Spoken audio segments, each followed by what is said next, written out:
जो भी ये वीडियो को देख रहे हैं, मैं चाहूँगा कि अपने माध्यम से उसे शेयर कर देंगे कि ये दुबला पतला शरीर जो है हेल्दी हो जाए।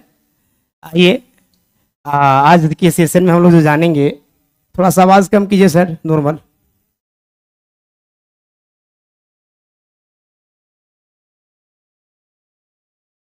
हेलो हेलो हेलो, ठीक है, ध्यान देंगे। आज के जो सेशन में हम लोग पढ़ाई करेंगे 11th क्लास का एक चैप्टर है, उसका नाम है पाचन तंत्र। क्या नाम है? पाचन तंत्र। इंग्लिश में इसे हम लोग डाइजेस्टिव सिस्टम बोलते हैं।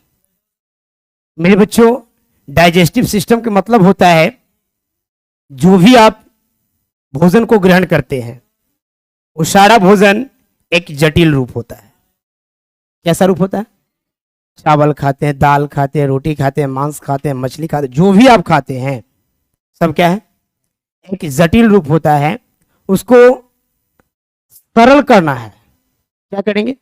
जब तक अगर सरल नहीं करोगे तब तक हमारी जो कोशिकाएं हैं बॉडी का, उसका अवशोषण नहीं कर पाएगा। यानी जटिल खाद्य पदार्थ को सरल करना होगा कि ताकि हमारी कोशिका उसको क्या कर सके? अवशोषण कर सके। और ये वाला क्रिया में, यानी जटिल से सरल बनाने में दो काम होता है, एक फिजिकल, एक केमिकल। एक फिजिकल, एक केमिकल। फिजिकल में आप कह सकते हैं कि हमारी मुख्य गुहा में दांत है। क्या है बच्चों? दांत है। आप जब चावल दाल रोटी को दांत के द्वारा कटाते हैं, यानी कटिंग कर करके उसके बड़ा सा कण को छोटा करते हैं, तो ये जो दांत के द्वारा भोजन के बड़े कण को छोटा कर रहे हैं, ये फिजिकल हो रहा है। क्या हो रहा है? हाँ, फिजिकल हो रहा है, यानी बड़ा कण था उसको आप छोटा छोटा कर दिए। और इसके बाद जैसे ही आप मुख में लेते हैं या भोजन के बारे में सोचते हैं, बढ़िया भोजन के बारे में, तो आपके मुख में लार स्रावित होने लगता है। टेस्ट किए? टेस्ट किए? अगर पसंदीदा भोजन है, आपका जो पसंद का भोजन है, वो भोजन के बारे में एक बार विचार कर लो मन में, तो निश्चित है कि आपके मुख में लार स्रावित होना शुरू हो जाता है। तो वो जो लार है, लार में मेरे बच्चों एंजाइम पाया जाता है। लार में क्या पाया जाता है? वो एंजाइम भी भोजन के कण पे क्रिया करते हैं, वो भी जटिल से सरल बनाते हैं। तो वो जो एंजाइम है एक प्रकार का रासायनिक पदार्थ है। तो कहेंगे सर भोजन का जो पाचन होता है दो रूप में होता है, एक फिजिकल, एक केमिकल। एक फिजिकल और दूसरा केमिकल। यहां तक हम लोग एक सिंपल बेसिक जानकारी प्राप्त किए। अब चलते हैं, इसको पर्दाफाश करते हैं। पर्दाफाश करें तो मतलब इसके अंतर्गत में जानते हैं पूरा क्लियर रूप से क्या है। चलते हैं आगे। हम आगे बढ़ने से पहले एक मोटिवेशन लाइन, मोटिवेशन लाइन इसलिए जरूरी है क्योंकि जब तक जीवन में कोई उकसाने वाला ना हो, जब तक जीवन में कोई उकसाने वाला ना हो, जब तक आपको कोई खींचने वाला ना हो, तो काम मजाल है कि तुम भागोगे, है ना।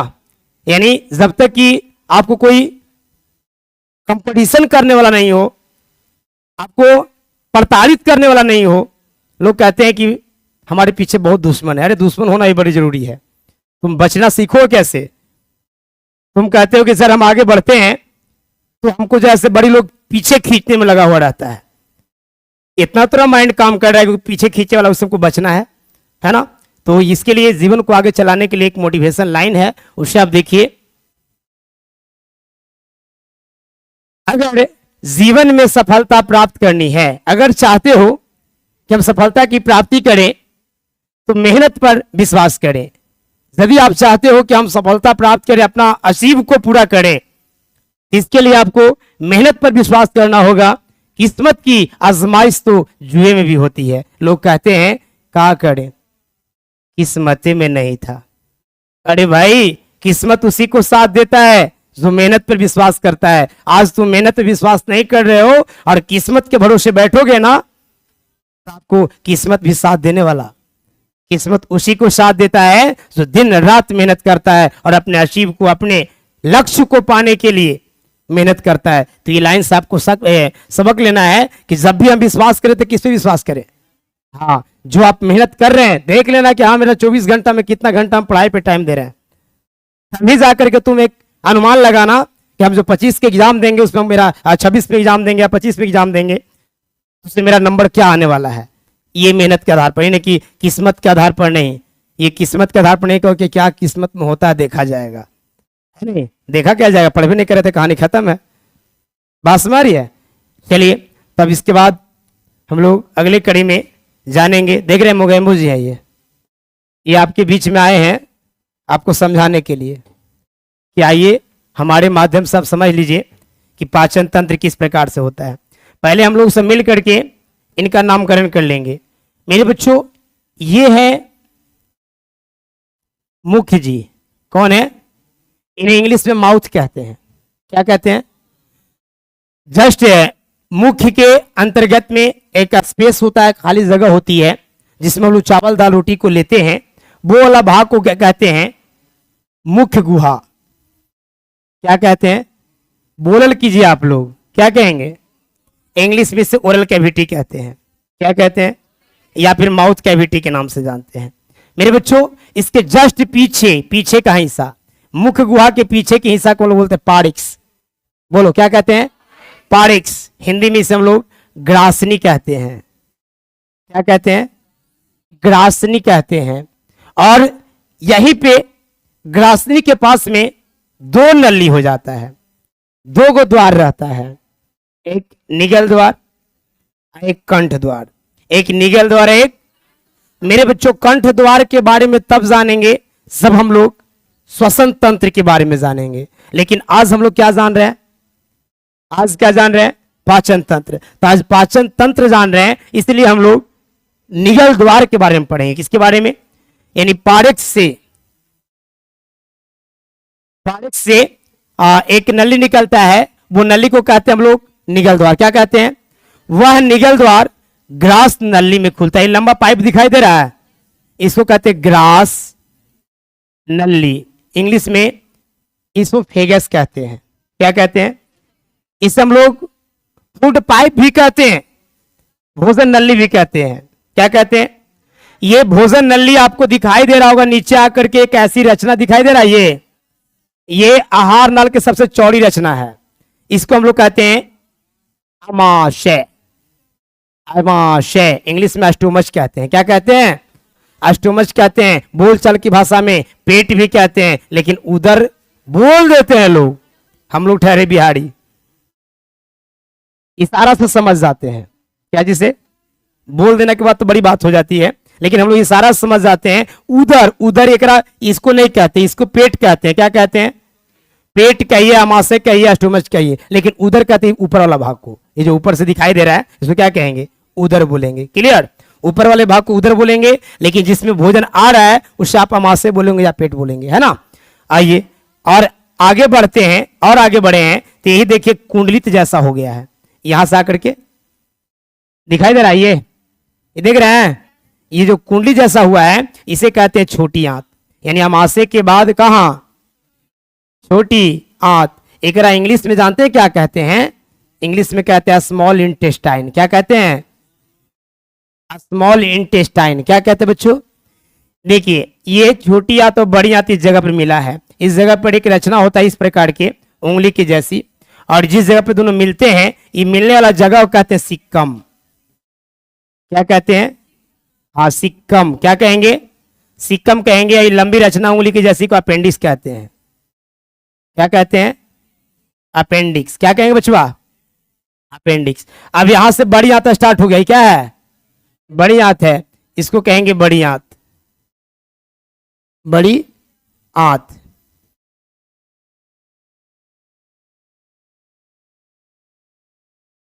इसको बोलेंगे बच्चों बड़ी आंत।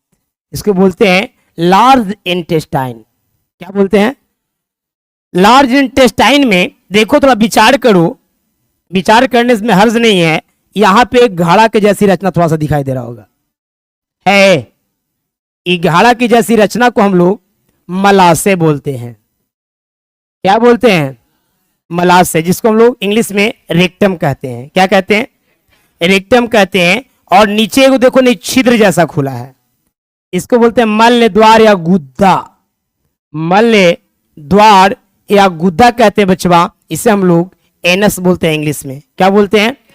हाँ, सारे पॉइंट को लगभग दर्शाने की कोशिश किए, फिर भी कुछ पॉइंट छूट रहा है। वो आहार नाल के सहयोगी हैं, ग्रंथियां हैं। आपको ये दिखाई दे रहा होगा बहुत बड़ा एक ग्रंथि इस प्रकार से देख रहे हैं। यही ग्रंथि को हम लोग कहते हैं लीवर यानी यकृत। क्या कहते हैं? यकृत यानी लीवर बोलते हैं। क्लियर? एकरे कहते हैं जिगर के टुकड़ा। कहते हैं ना, क्या कहते हैं पता है? कि तू हमारा जिगर के टुकड़ा है। और जिगर पता नहीं जिगर क्या कहते हैं। हमने लगता है कि बड़ी इंपॉर्टेंट अंग की बात किया जा रहा है। हम लोग यही दिल के टुकड़ा कह रहा है। नहीं, जिगर के मतलब क्या? लीवर। जिगर के मतलब लीवर। जैसे ही कहा जाए कि जिगर के टुकड़ा तो समझ आने कि लीवर के टुकड़ा कहा जा रहा है।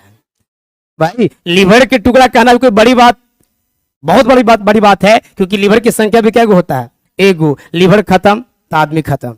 इसलिए आपको यदि बोला जाता है कि तुम जिगर के टुकड़ा हो तो समझ आना कि ये भी हमसे बहुत ज्यादा मतलब प्यार कर रही है। आई बात आपको माँ ही बोलेंगी। अब माँ के अलावा कोई बोले वाला नहीं। यदि बोलता है तो फूल से बोलता है या बोलती है। ठीक है, अगर कोई बोलती है किसी मतलब हम तुमको जैसे जिगर का टुकड़ा मानते हैं तो गलती बोल रही है। या कोई लड़का बोलता है किसी लड़की को, वो भी गलती है बोल रहा है। समझ गए? रीजन यह है कि मतलब माँ के अलावे बड़ी कम 0.1% ऐसे होंगे। और होंगे कौन चीज मतलब 0.1% मान लो कि होते हैं कि वो मान सकते हैं ना था। इसके बाद जो है मेरे बच्चों वो सिर्फ माँ है कि जो आपको समझ सकते हैं कि जिगर के टुकड़ा आप हैं या फिर दिल के टुकड़ा हैं। ठीक है, तो आपका जरिए समझ गए कि यह क्या है? यकृत है। क्या है? आपको ये नीचे हाड़ा के जैसी एक रचना दिखाई दे रहा होगा। देख रहे हैं? ये हाड़ा की जैसी रचना कहते पित्ताशय। पित्ताशय क्या है? पित्ताशय है। देखिए लीवर में पित्त बनेगा लेकिन जमा होता है पित्ताशय में। कहां? एक और आपको रचना दिखाई दे रहा होगा। देखो यहां से अंदर अंदर गया, इधर तक दिखाई दे रहा है। देख रहे हो? दिखाई दे रहा है। ये है बचवा आग्नेयाशय। आग्नेयाशय एक हम लोग बोलते हैं इंग्लिश में पैंक्रियाज। क्या बोलते हैं? हाँ, पैंक्रियाज बोलते हैं मेरे बच्चों। अब हमें लगता है कि सारे अंग के बारे में आप लोग जान गए। अब थोड़ा सा हम ये बता देते हैं कि कहां से भोजन कहां जाता है। ठीक है, देख लो। सबसे पहले हम लोग मुख में लेते हैं। मुख के बाद मुख गुहा, मुख गुहा के बाद ग्रसनी, ग्रसनली के बाद ग्रसनी के बाद ग्रास नली, ग्रास नली के बाद अमाशय के बाद छोटी आंत, छोटी आंत के बाद बड़ी आंत के बाद मलाशय, मलाशय के बाद मलद्वार के बाद खलिहान में, खेत में, शौचालय में। ठीक है, ये पॉइंट समझ में आया। अब इसके बारे में चर्चा किया जाए सर, कैसे कैसे मतलब क्या क्रिया होती है। तो मेरे प्यारे बच्चों, आप जैसे ही किसी भोजन को मुख में लेते हैं, व्हाट इज माउथ? मुख है क्या? मुख का परिभाषा देना बड़ी आसान है। आप देख रहे हो ऊपरी होठ और निचली होठ के बीच में एक दरार होता है। ऊपरी होठ और निचली होठ के बीच के दरार को क्या कहते हैं? मुख कहेंगे। इससे अच्छा है ये समझ में आया कि नहीं आया? आगे चलते हैं। आगे आपको फिगर के माध्यम से बताते हैं कि मुख किसे कहते हैं, मुख में कौन कौन से भाग होते हैं। चले, इजाजत है? यहां तक समझ में आया? आया ना समझ में? चलो तुम लोग ये बता दो ना फटाफट। और किसी को बुला लें तो आकर के इंडिकेट कर सकते हो ना मेटार देने के बाद में। चलिए, बहुत समझदार आप लोग हैं।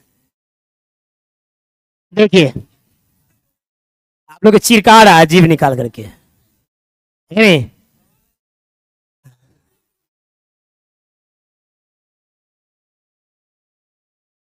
देखिए मेरे प्यारे बच्चों, ये है माउथ। माउथ बोले तो मुख।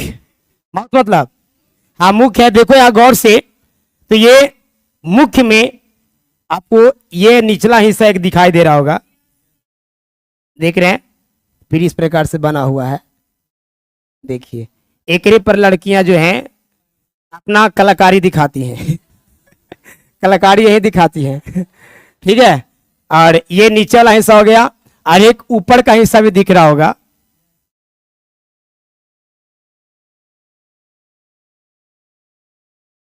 ठीक है, ये ऊपर का हिस्सा हो गया।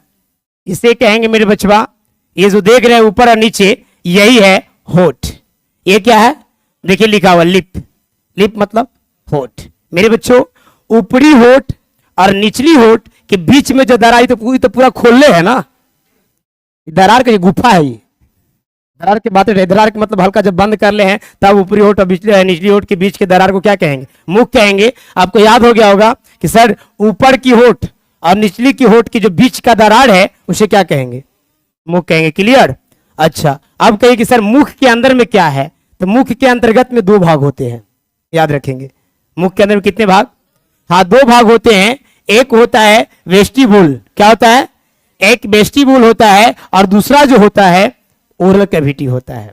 एक वेस्टिबुल होता है और दूसरा ओरल कैविटी होता है। मेरे बच्चों दांत, दांत जो है ना, दांत के अंदर में जो खोखला भाग ऐसे है, नीचे भी होता है ना, दांत के अंदर जो खोखला भाग है ना पूरा गोलाकार, ओरा बोलते हैं वेस्टिबुल। क्या बोलते हैं? हाँ, वेस्टिबुल बोलते हैं। क्लियर? यानी दांत के आसपास में जो खोखला भाग है, यहां भी नीचे भी होता है, तो ये पूरे भाग को हम लोग वेस्टिब्यूल बोलते हैं। लेकिन मेरे बच्चों ये जो टंग, ये देख रहे हो ना निकालने है, ये भी एक कलाकारी है, जीभ निकालना भी एक कलाकारी है। सबकी बस की बात न है कि जीभ निकाल करके एक ऊपर में नोज होता है, नाक, नाक में सटा लेंगे। कौन कौन बच्चे में इतना टैलेंट है कि जीभ निकाल के नाक में सटा लेंगे? हैं? हाँ, करती हैं बहुत सारे। इसमें भी एक्सपीरियंस, इसमें भी गिनीज बुक में नाम लिखवाए हैं कि हम जैसे जीभ से मतलब ये करके नाक को छू लेते हैं। ठीक है, तो आप लोग ट्राई करेंगे, लेकिन अकेले में नाक को साफ करके कीजिएगा। ठीक है? हाँ हाँ, देखो कहना है कि सर ये जीभ, जीभ और ऊपरी जबड़ा जो है, जीभ और ऊपरी जबड़ा, ऊपरी जबड़ा में ये वाला भाग को हम लोग कहते हैं, जानते हैं कौन सी? प्लेट कहते हैं। क्या कहते हैं? प्लेट। ये वाला भाग को कहते हैं प्लेट। प्लेट के मतलब तालू। क्या कहते हैं? क्या कहते हैं? तालू। तालू होता ऊपरी, यानी टंग, टंग बोले यानी जीभ के ऊपरी वाला भाग को, रूप को हम लोग तालू कहते हैं। और तालू दो भाग में बटा होता है, एक है आगे वाला हार्ड पैलेट और एक पीछे वाला को सॉफ्ट पैलेट कहते हैं। एक हार्ड पैलेट, पीछे वाला के सॉफ्ट पैलेट कहते हैं। मेरे बच्चों हार्ड पैलेट आगे की ओर, पीछे की ओर कुछ रहता है सॉफ्ट पैलेट। यानी प्लेट और टंग के बीच के स्थान को, प्लेट और टंग के बीच के स्थान को मुख गुहा या ओरल कैविटी कहते हैं। क्लियर? जीभ और तालू, जीभ और तालू के बीच के भाग को क्या कहते हैं? मुख गुहा कहते हैं। क्या कहते हैं? हाँ, मुख गुहा कहते हैं। और एक सर तालू क्या प्रकार के? दो, एक हार्ड और एक सॉफ्ट। हार्ड वाला भोजन को पीसने में मदद करता है, सॉफ्ट वाला भोजन को निगलने में मदद करता है। अच्छा, अब एक और बात देखेंगे बचवा, जस्ट इसके बगल में यहाँ पे टॉन्सिल होता है। यहाँ पे क्या होता है? टॉन्सिल। दोनों साइडों में हल्का हल्का ये टॉन्सिलवा बढ़ जाता है ना, तो पनियों ने पिए में दिक्कत होता है। पानी जब पियो उतने गटक ही नहीं रहे हैं, अटक रहा है पनियों भी, और दर्द करता है यहाँ पे साइडों में, यहाँ पे दर्द करता है, तो टॉन्सिल बढ़ जाता है। क्या बढ़ जाता है? यहाँ पे टॉन्सिल है। और ये देखिए ओव्यूला बीच में लटका रहता है, देख रहे हैं? ये लटका रहता है। तो लोग ज्यादा ये दांत को जब साफ करने के बाद जीभी करते होंगे, तो यहाँ पे टच होगा ना इसमें उंगलियां, तो कस करके उल्टी जैसा आता है ना। और जानबूझ के हम देखे कोई कोई के बैठ जाएगा लेकर के जीभी, आप बार बार टच करेगा, देखे ना रहा कि अगल बगल कोई है कि नहीं है, कोई खा भी रहा है इसे, और लगा रहा कि आप बेचारा बार बार देख रहा है इसे, खा रहा है तो खाना छोड़ करके उठा ला चाह रहा है इसे, और डालना चाह रहा तो वो छोड़ रहा है। ठीक है, और हम तिरछी निगाह से देख रहा है कि जल्दी या तो कर लो, ना तो उल्टी करके भागो यहाँ से जल्दी। हम खा रहे हैं, देखना चाहिए कम से कम खा रहा है कि नहीं खा रहा है नहीं? तो ये लोग टच करना चाहता है इसमें, इसलिए कि ताकि लगता है कि ये में सब गंदगी बुझा है, लेकिन गंदगी जीभ में रहता है ना। आप यहाँ से साफ कर सकते हैं इसको। चलिए, यहाँ तक आपको समझ में आया होगा कि सर ऊपरी होठ और निचली होठ के बीच के दरार को मुख कहते हैं। और मुख में दो भाग होते हैं, एक वेस्टिब्यूल होते हैं, एक ओरल कैविटी होते हैं। अब ये भी कहना है कि ओरल कैविटी किसे कहते हैं? तालू और जीभ के बीच के भाग को क्या कहते हैं? Oral cavity. और तालू कितने प्रकार के होते हैं? दो प्रकार के, एक होते हैं हार्ड पैलेट, एक होता है सॉफ्ट पैलेट। हार्ड पैलेट भोजन को पीसने में मदद करता है, जो अगवा की ओर होता है, और पीछे में होता है सॉफ्ट पैलेट, जो भोजन को निगलने में मदद करता है। कोई दिक्कत? अब चलते हैं आगे। ये जो बके हम जितना उसको यहाँ पे लिखाया हुआ है, मुख किसे कहेंगे? तो ऊपरी और निचली होठ के बीच के दरार को क्या कहते हैं? मुख कहते हैं। मुख के अंदर दो भाग होते हैं, एक वेस्टिब्यूल होता है, या गोल और दांत के बीच स्थित खोखले भाग को क्या कहते हैं? वेस्टिब्यूल कहते हैं। बताया ना कि दांत जो है उसके बीच में जो खोखले स्थान होता है उसे कहते हैं वेस्टिब्यूल। क्या कहते हैं? वेस्टिब्यूल कहते हैं। मेरे बच्चों, ओरल कैविटी किसे कहते हैं? तो प्लेट और टंग यानी तालू और जीभ के बीच स्थित स्थान को क्या कहते हैं हम लोग? Oral cavity. यानी जीभ और ओरल तालू, जीभ और तालू के बीच के स्थान को हम लोग ओरल कैविटी कहते हैं। ओरल कैविटी में निम्नलिखित अंग पाए जाते हैं। मुख्य गुहा में निम्नलिखित अंग पाए जाते हैं। उसमें इंपॉर्टेंट है प्लेट, जिसको तुम तालू कह रहे हो, क्या कह रहे हो? टंग, जिसको जीभ कहते हो या जीहवा कहते हो, जीभ कहते हो या जीहवा कहते हो। टीथ यानी दांत। ये आपके हैं कहाँ? ओरल कैविटी में। ओरल कैविटी में है तालू, ओरल कैविटी में जीभ, ओरल कैविटी में है दांत। ये सबको हम लोग बारी बारी से जानेंगे मेरे प्यारे बच्चों। सबसे पहले प्लेट को समझिए। ओरल कैविटी के रूप को, ओरल कैविटी के रूप मतलब छत को, ओरल कैविटी के रूप यानी छत को प्लेट कहते हैं। इसका पिछला भाग मुलायम होता है, उसे सॉफ्ट प्लेट कहते हैं, और अगला भाग हार्ड होता है, जिसे हम लोग क्या कहते हैं? हार्ड प्लेट कहते हैं। पहले ही बता चुके कि प्लेट दो प्रकार की होती है, एक सॉफ्ट प्लेट, एक हार्ड प्लेट। आगे वाला हार्ड होता है, पीछे वाला सॉफ्ट होता है। आपको जो आगे वाला जो होता है भोजन को पीसने में मदद करता है। तकलीफ है? यहां तक परेशानी है? समझ में आ रहा है कि नहीं आ रहा है? समझ में आ रहा है? चलिए आगे। अब कहिए कि सर ये टंग क्या है? टंग, जिसको हम लोग लिंगुअल भी कहते हैं। क्या कहते हैं? टंग को हम लोग दूसरा नाम रख सकते हैं, लिंगुअल। मेरे बच्चों, ये लिंगुअल जो होता है, आपको पता है कि बड़ी सबसे चालाक है। सबसे चालाक तो आंख को माना जाता है, उससे भी चालाक मस्तिष्क को माना जाता है। सबसे जटिल अंग हमारी बॉडी में मस्तिष्क है, और मस्तिष्क के बाद आंख है, मस्तिष्क के बाद ओकर बाद जीभ। जीभ भी कम तेज ना है, जीभ भी कम तेज ना है। लबर चबर बोल करके वो अपने अंदर घुस जाएगा। हाँ, किसी को कुछ ना कुछ टर्न छोड़ देगा। लड़कियां जा रही हैं, अब बोल करके फट से घुस जाता है। गलतियां क्या जीभ न रहता है गलती, लेकिन लड़की को क्या पता, वो तो उठती है और पीछे घूमती है, निकालने के पैर में से। देखा है? आंखिया के दिखाती है। भाई उसको देखा है? बोला दी तो रहा। हाँ, अब फिर कुछ बोल करके घुस जाएगा, अंत तक जाएगी और मार धड़ाधड़। किसको? कपार के मार दिया, शरीर को मार दिया। भाई कपार का किया? अच्छा, तो ये लोग डायरेक्ट पकड़ते कि तोरा बहकाया कौन? लड़कियां जो है से डायरेक्ट पकड़ती है कि आखिर बहकाया कौन जीभ को। बेचारा जीभ बहकने वाला है नहीं, लेकिन ये पता नहीं है कि जीभ जो है ऐसा गतिशील अंग है कि झूठों के प्रेशर देने रहता, तो व्याह करके मस्तिष्क कहता है कि जो तोरा करना से कर लो। ये बड़ी परेशान करता है दिमाग को, है ना? कुछ ना कुछ कहे कि बोले, कुछ ना कुछ कहता है कि खाओ, बस में रही है। तो जीभ जो होता है एक बड़ी डेंजर अंग है हमारे बॉडी का। अगर बस में तुमने नहीं किया, जीभ को बस में नहीं किया, तो बड़ा दिक्कत की बात है कि तुम्हें बड़ी परेशानी झेलना पड़ेगा। तो कहीं किसी का सामान उठावल रहेगा, जैसे तुम मार्केट में चला गया है और देख करके तुमको लग रहा है कि वाह क्या समोसा है, जीभा कहा, जीभा कहा किसे खिलाओ ना।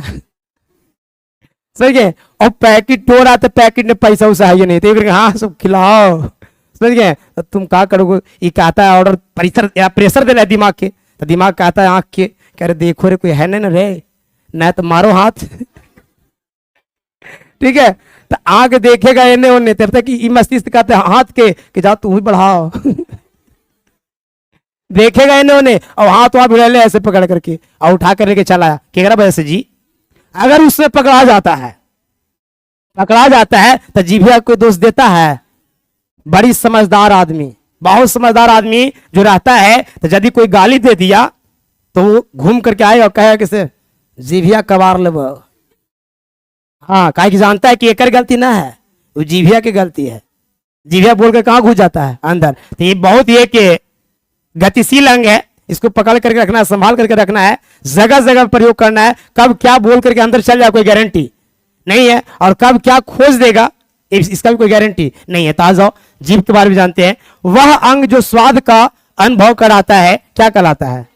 हाँ, इसके सतह पर स्वाद ग्राही कोशिकाएं पाई जाती है जो स्वाद का अनुभव कराता है। सबसे बड़ी बात तो यही है कि अगर आज जीभ नहीं होता तो बहुत सारी महिलाएं खुशहाल होती, जीभ नहीं होता तो बहुत सारी महिलाएं खुशहाल होती। रीजन क्या है कि जीभ की वजह से बड़ी कोसता है लोग, खाना पकाई कितना बढ़िया पका देती हैं, और अगर जाकर के पुरुष खाया, जैसे देखते हैं कि कहीं से हस्बैंड उसका कमा उमा करके आया और वो बना करके रख ले छेव करके बढ़िया से बेचारी, समझ गए, और सामने लाके परोस दिया कि लीजिए हमारे पति देव जी आहार को ग्रहण कीजिए, ठीक है। अब आहार ग्रहण करने के चक्कर में ऐसा स्थिति को आया और मुंह में लिया जैसी थी, क्या आता कि बढ़िया नहीं है नहीं, स्वादग्राही कहता है तो क्या बनाई हो, कैसे खाना पकाती हो, समझ में नहीं आता, दूसरा कहा लाना पड़ेगा बताओ खाना पकाने के लिए है नहीं। अरे भाई ये कैसे सोच रहा, जीभ को ऐसे ना, आज जीभ पे स्वाद का लिए होता ही नहीं, जीभ पे स्वाद का लिए होता ही नहीं, स्वाद का अनुभव हो पाता, जो मिला से क्या करता, खाता, जो मिलता उसको खाता, कोई मतलब ही नहीं था कि हाँ हमारा स्वाद कैसा है, खट्टा है कि मीठा है कि तीता है, ताकि स्वाद का भी अनुभव कौन करवाता है, इंपॉर्टेंट अंग है ना, जीभ को मानोगे ना इंपॉर्टेंट। चलो अब आइए, ये दिखाई दे रहा है कि सर हमें ये बताइए कि कोई कोई जो है व्यक्ति ऐसा होता है कि उसके पास जीभ होता है फिर भी वो बोल नहीं पाता है, ऐसा समस्या होता है, जीभ है लेकिन बोल नहीं पा रहा है, तो उसके पीछे रीजन होता है बचवा। अब जानते हैं कि गुहा दूग होता है, मुंह गुहा जो होता है उसमें जबड़ा दूग होता है, एक ऊपरी जबड़ा एक निचली जबड़ा के गौर से देखो, यहां गौर से देखो, इसमें एक ऐसा मांस दिखाई दे रहा है, देख रहे हैं, जो जीभ को चिपका करके रखे हुए है। अब ये कितना जीभ को फ्री किए हुए है, जैसे मान लो कि अगला भाग ये है एकदम नजदीक तक, ये वाला जो मांस है ना वो एकदम यहां तक चिपकाए हुए है, तो हल्का सा खाली फ्री है, थोड़ा थोड़ा इसी से करता है। तू नाक पर सटावे की बात कर रहे हो, बाहर निकल पाएगा है ये नहीं, आओ जब ये चिपक जाएगा, ज्यादा चिपका हुआ रहेगा तो बाहर जीभ को नहीं निकाल पाएगा, नाक तो बड़े दूर की बात है। तो ऐसे जिनका ये वाला जो मांसपेशियां है ज्यादा चिपका हुआ रहता है, जीभ को फ्री नहीं छोड़ता है, तो वैसे मनुष्य जो होते हैं गूंगे होते हैं। क्या होते हैं? गूंगा।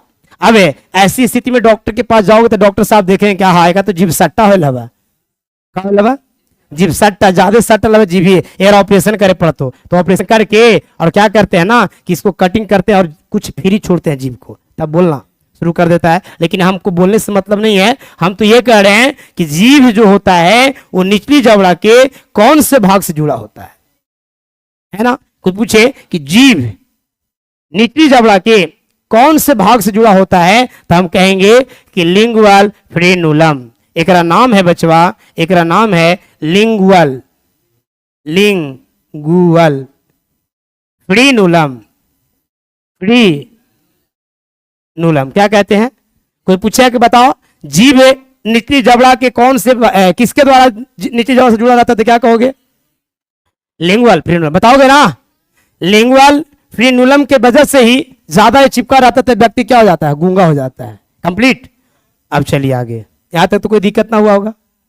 आप देखिए ये हम जीभ के कवार के निकाल दिए बाहर, हाँ जीभ को बाहर निकाल दिए कि जीभ में कौन कौन से भाग होता है उसको समझ लो, ठीक है मेरे बच्चों। हाँ इंसान का जीभ है, ये इंसान का जीभ है ना, लग रहा है।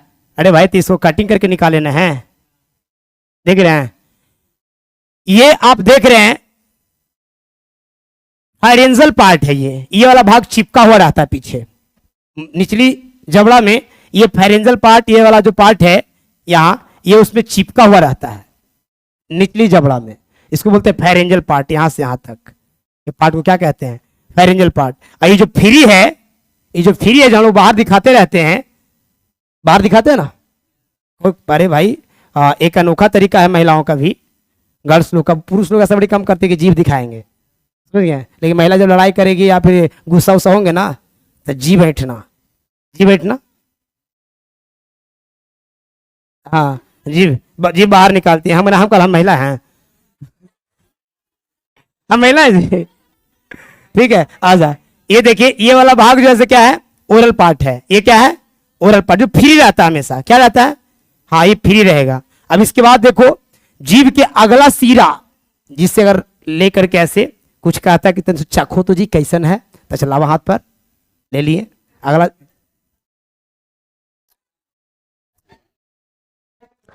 मीठा लगला है। यानी आप कहते हो कि मीठ ज्यादा है, तो अगला ऐसा ना कि पूरा जीभे पे से डालते हो, अगला जो है ये टिप जो है, ये अगला भाग को लोग टिप कहते हैं। क्या कहते हैं?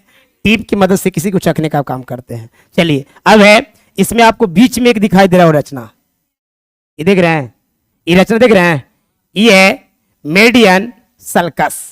मेडियन सल्कस बीच में जीभ के ऊपर पाया जाता है, और बहुत सारे छोटे छोटे रचना हैं और कुछ बड़े बड़े रचना भी है। देखो पीछे देख रहे हो, पीछे में एरा बोलते हैं पैपिला। क्या बोलते हैं? कौन पैपिला? सरकम वैलेट पैपिला, जो 8 से 16 की संख्या में होती है। याद रखिएगा, हमारे जीभ के ऊपर में सरकम वैलेट पैपिला की संख्या कितनी होती है? जो बड़ी बड़ी होती है। कैसी कैसी होती है? 8 से 12 लिखा है, सॉरी, तो 8 से 12 कितना की संख्या में? 8 से 12 की संख्या में। यानी जीभ के ऊपर में इसकी संख्या जो 8 से 12 होती है, और बड़ा बड़ा होता है। कैसा होता है? हाँ, बड़ा बड़ा होता है। और ये जीभ का काम है सब भाग पे अलग अलग स्वाद का अनुभव करवाता है। कहीं पे कड़वा का अनुभव करवाता है, तो कहीं पे खट्टा का, तो कहीं पे मीठा का। बात समझ रही है? तीखा तो कड़वा में आ जाता है। तो आपका जीभ था, इसके बारे में थोड़ा चर्चा कर लेते हैं। देखिए, जीभ के सतह पर पैपिला नामक अंग पाए जाते हैं जो स्वाद का अनुभव कराते हैं। इसमें सबसे बड़ा 8 से 12 की संख्या में सरकम वैलेट पैपिला, और सबसे छोटी सबसे ज्यादा संख्या में फंगिफोरम पैपिला होता है। ऑब्जेक्टिव पूछा जाएगा कि हमारे जीभ पे स्वाद का अनुभव किसके कारण से होता है, तो आप 10वां तक रटते आए हैं। स्वाद ग्राही कलिका के कारण या कोशिका के कारण। तो बताना है कि जीभ के ऊपर पैपिला नामक एक अंग पाया जाता है, वो पैपिला के कारण इस स्वाद का अनुभव हो पाता है। और हमारे जीभ के ऊपर में सबसे बड़ा जो होता है सरकम वैलेट पैपिला होता है, उसकी संख्या 8 से 12 की होती है। और सबसे छोटी फंगिफोरम पैपिला, कौन? फंगिफोरम पैपिला सबसे ज्यादा संख्या में होता है। आइए, जीभ का काम क्या है मेरे बच्चों? जीभ का काम क्या है? जीभ क्या काम करता है? तो स्वाद का अनुभव कराता है, भोजन के साथ सेलिवा यानी लार को मिश्रित करता है, भोजन को निगलने में सहायता करता है। अगर मेरे बचवा जीभ नहीं होता, बड़ा दिक्कत की बात थी। जीभ नहीं होता तो सब कोई क्या गुल्फा बनाया पड़ता। गुल्फा इसलिए बनाया पड़ता, और एक बार सबको खाना नहीं खाया पड़ता, बारी बारी से खाया पड़ता कि ठीक है पहले हम खेबो, ओकर बाद तू कहे ना कि गुल्फावा से ऐसे कर लो। तो मान लो कि आप ले लिए चावल दाल, मुख में चबा हुआ लिए, तो उसके बाद जीभिया क्या करता है? घटकता है पीछे की ओर, आई रहता है ये नहीं, लगा कैसे मुंह खोल करके और गुल्फावा से डाल पानी डाल के अंदर करते है नहीं। अब जैसे ना अमीर रहता तो अमीर ऐसे गुल्फा बनाता, और गरीब रहता गरीब ऐसे गुल्फा बनाता। लेकिन प्रकृति सब समझते हैं कि अमीर गरीब सबको समझे, और क्या दे दिए? जीभ दिए कि चलो बेटा तुमको घटकने में कोई दिक्कत नहीं होगा। ठीक है, आगे और है, अस्थायी बरस के समान कार्य करता है और दांतों को सफाई करता है। देखिए, जीभ जो होता है वो ना कहे कि शांत तो रहबे नहीं करता है, वो बाएं दहने करित रहता है, ऊपर नीचे करित रहता है, और दांत को एक बरस के समान सफाई करने का काम करता है। देखिए ना, अगर आपको दांतों में कुछ फंस जाएगा ना, तो जीभिया मानता है बार बार वहीं पे जाता है। जब तक आप उसको निकालोगे नहीं, तब तक वहीं बार बार जाते रहेगा, और आपको परेशान कर देगा। अंत में तोरा देखेगा कि जीभ से बस की बात, पहले खूब कोशिश करेगा, जीभ अपना पूरा दम लगा लेगा उसको निकालने के चक्कर में, बतिया भी रहे हैं तो वहीं चल जाएगा। फिर वहां से नहीं निकला, बड़ी कोशिश किया, तब अंत में यह सूचना भेजता है मस्तिष्क के। तो मस्तिष्क कहते बड़ी जिद्दी है, समझ में नहीं आता है, जाओ रे पैरवा, और हाथवा कहे कुछ लाओ, तो खैरका लावेगा, खैरका लाया, और ला करके, खैरका समझते हो ना, खैरका कोई लकड़ी पतला उतला वो लेकर के आवेगा, और ला करके वहां डालेगा, दांत में जहां फांसल है उसको निकालेगा, तब जाकर के जीभ के शांति मिलता है, ना तो वहीं बार बार जाइत रहेगा, है नहीं। तो कहेंगे कि सर ये अस्थायी बरस के समान दांत को सफाई करने का काम करता है, और शब्द के निर्माण भी करता है। जीभ अगर ना रहता तो इतना सुंदर सुंदर जो वर्ड निकाल रहे हो, का निकालते हो, कितना बड़े बड़े गाना बज रहा है, 11 बजे से छोटी 11 बजे से। अगर आज जीभ नहीं होता तो क्या आप बोलते पापा मम्मी भैया जो बोलते हो, क्या बोल पाते? लेकिन यह आज हम लोग के जीभ है, तब जाकर के बहुत सारे शब्द का उच्चारण कर पा रहे हैं। जीभ को पकड़ करके बोल के दिखाना तो खाली क्या हाँ, जानवर में तुम में कोई फर्क नहीं रह जाएगा। लेकिन आज जीव है तो हम लोग सुंदर सुंदर वर्ड का इस्तेमाल करते हैं, भजन गाते हैं, कीर्तन गाते हैं, बड़े बड़े सॉन्ग गाते हैं, या फिर आप पढ़ाई की बातें पढ़ाई कर रहे हैं। आज जीव की वजह से हम भी बोल रहे थे, किसकी वजह से? तो क्या कर सकते हैं? शब्द का निर्माण करना। और है मेरे बच्चों, कलछुल के समान भोजन को उलट पलट करना। ए जी, जीव है कि बार बार दांत हम बतावे कि भोजन को टुकड़ा टुकड़ा करता है, तो दांतवा के पास में जीभ पलटता है, भेजता है, इससे चला रहे हैं फिर भेजता है नहीं? तो भोजन को कलछुल के समान उलट पलट करने का काम मुंह गुहा में कौन करता है? जीभ। तो जीभ का काम समझ गए होंगे। हाँ सर, है जीव, लेकिन उसको इतना ज्ञान नहीं है। अगर आप भी जानवर के बीच में रहते ना तो आपको भी शब्द निर्माण करने नहीं आता, क्योंकि आपको 12th में पढ़ना है। एक रॉबिन्सन क्रूसो हैं, 16 साल तक जानवरों के बीच में रहते हैं। 16 साल तक उनको कुछ बोलना ही नहीं आया था, समझ गए? जब लोगों के बीच में गए तब उनको जन्म, जैसे आप मान के चले कि आपको जन्म हुआ और जानवरों के बीच में रह गए, तो कोई शब्द निर्माण करने के लिए सिखाया ना। और ऐसे देखिए मनुष्य में जन्म लेते हैं हम लोग, ये तय हो जाते हैं, बोलबो नहीं करते हैं, ऐसी है ले ले, हाँ बाबू, अच्छा पापा, पापा बेटा, बोल ही नहीं रहा है कुछ, खाली ऐसे बेचारा मुस्कुरा दिया एक बार ऐसे करके, हंसा रहा देखे, अरे बाबू सही थे, बोला पापा पापा, दादा बोला दादा दादा, छोटी को से परेशान परेशान कर ले। वो बेचारा आपने से सबसे सिंपल वर्ड होता है वो, क्योंकि बच्चा जैसे जन्म लेता है शैशवावस्था में जाता है तो दोहरी आवाज निकालती है। दोहरी आवाज में सबसे सिंपल आवाज जैसे कि पापा, दादा, बाबा, ऐसा आवाज निकालता है, आपने से निकालता है वो, समझ गए? देखिए हाँ बाबू बाबा बोले, बोले बेटा बाबा, तो बोले बाबा, है नहीं? तो ये सब सिखाना पड़ता है। जीभ रहने से क्या होगा? तुम्हारे पास पिस्तौल है और चलाने आता है ना, झूठों के ले चलेगा, ठोक देगा। अरे भाई ठोक चलावे आ गया था ना, ठोक देगा, है नहीं? आ जाओ, अब कुछ इंपॉर्टेंट बात है मेरे बच्चों, सुन लो, कुछ इंपॉर्टेंट बात है। ओडोंटोलॉजी, भैया ओडोंटोलॉजी, दांतों के अध्ययन को हम लोग क्या कहते हैं? ओडोंटोलॉजी। दांतों का अध्ययन क्या कहते हैं? Odontology. Largest number of teeth, largest number of teeth, सबसे ज्यादा दांतों की संख्या। लार्जेस्ट नंबर ऑफ टीथ यानी सबसे ज्यादा सर्वाधिक दांतें वाले जंतु कौन है? जिसका मतलब है अभी उसको क्या कहते हैं? जो जंतु का दांत सबसे ज्यादा होता है उस प्रकार के जंतु को क्या कहते हैं? तो कहेंगे अपोजमसो टीथ कहते हैं। वैसे जंतु जिनके दांत, हाँ जंतु जिनके दांतों की संख्या सबसे ज्यादा है उसको क्या कहोगे? अपोजमसो टीथ कहेंगे। आजा, यह है वर्ड नॉलेज यानी शब्द ज्ञान। कुछ कुछ बातों के बारे में हम लोग की जानकारी हो जाना चाहिए, क्योंकि जब शब्द ज्ञान नहीं होता है तो बड़ा बेकार होता है। मेरे बच्चों, टीथ के शेप के आधार पर जंतुओं का प्रकार, दांत के आकृति के आधार पर जंतुओं का प्रकार। मेरे बच्चों, दांत की आकृति के आधार पर जंतु को दो वर्गों में बांटा गया है। एक है होमोडोंट जिसे कहते हैं समदंत, एक है हेट्रोडोंट जिसे कहते हैं विषमदंत। एक है समदंत और दूसरा है विषमदंत। समदंत के मतलब होता है मेरे प्यारे बच्चों कि ये जो जंतु है इसके जबड़ा में सभी दांत एक समान होते हैं। सब एक समान है कि नहीं है? सम माने बराबर, यानी जबड़ा के सभी दांत एक समान रहे, जबड़ा के सभी दांत एक जैसा रहे तो उसे हम लोग कहते हैं समदंत।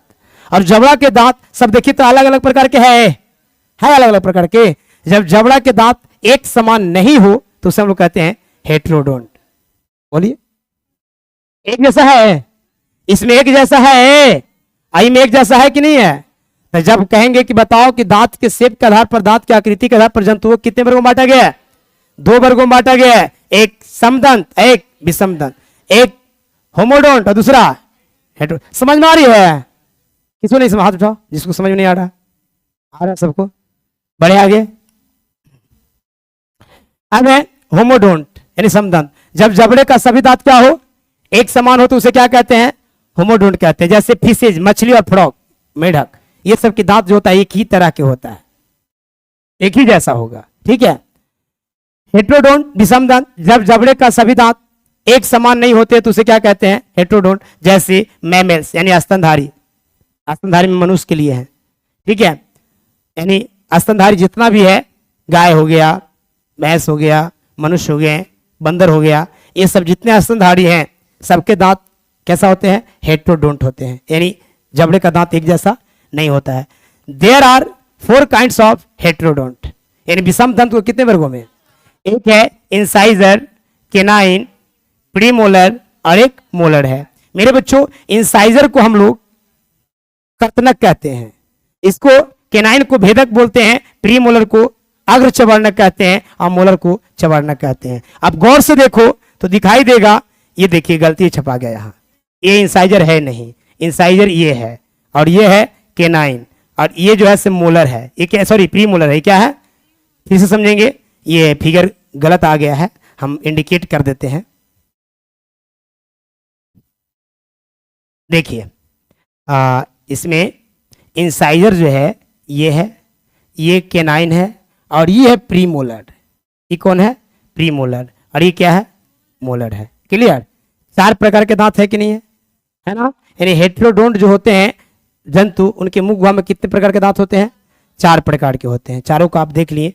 अब देखिए दांतों के जबड़े की हड्डी से जुड़ाव के आधार पर, दांतों को जबड़े से हड्डी के जुड़ाव के आधार पर कितने वर्गों में, तो आप कह सकते हैं मेरे प्यारे बच्चों कि एक्रोडोंट, जब सभी दांत एक दूसरे से जुड़े हो तो उसे हम लोग एक्रोडोंट कहते हैं। जब जबड़ा में सब दांत एक दूसरे से जुड़े हुए हो, एक को कबारेंगे सब कबार जाएगा, एक को कबारेंगे तो सब एकाकी एक दूसरे से सब अटैचड है, जुड़ा हुआ है, एक को कबारेंगे तो सब कबार जाएगा, तो उसको कहते हैं एक्रोडोंट। क्या कहते हैं, जैसे फ्रॉग यानी मेढक और कुछ मछली, ये सब के दांत जो होते हैं समदंत तो है ही, लेकिन एक्रोडोंट के अंतर्गत में आते हैं, एक दांत दूसरे दांत से जुड़ा हुआ रहता है। अब थीकोडोंट, क्या कहेंगे, थीकोडोंट, जब सभी दांत अलग अलग बोन सॉकेट में हो तो उसे हम क्या कहते हैं, थीकोडोंट कहते हैं। जैसे मनुष्य का, खरगोश का, कुत्ता का, डियोजी साहब का, ये सब के दांत अलग अलग सॉकेट में, चाहोगे तो आप एक दांत निकाल सकते हो, भैया एक दांत आप निकाल सकते हैं, अलग अलग सॉकेट में है। क्लियर, हाँ ये का खुल गया। बस यहीं तक ये पार्ट 1 था। फिर से आपको नेक्स्ट डे मिलेंगे। यदि अगर आपको वीडियो अच्छा लगा, मैं चाहूँगा कि आप शेयर करने से रुकेंगे नहीं और सब्सक्राइब कीजिए।